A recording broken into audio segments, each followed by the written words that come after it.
I don't know if you guys could see that hut all the way there. Try to zoom in. That hut there is Sardar Bhai's hut. And when you zoom out,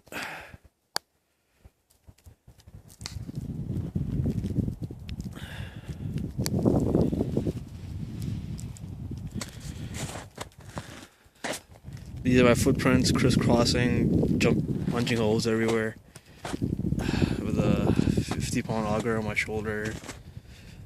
Well, maybe not 50 pounds, maybe a little lighter than that. So that's what's going on, and here I am. This is my current hole that I'm fishing. Okay then.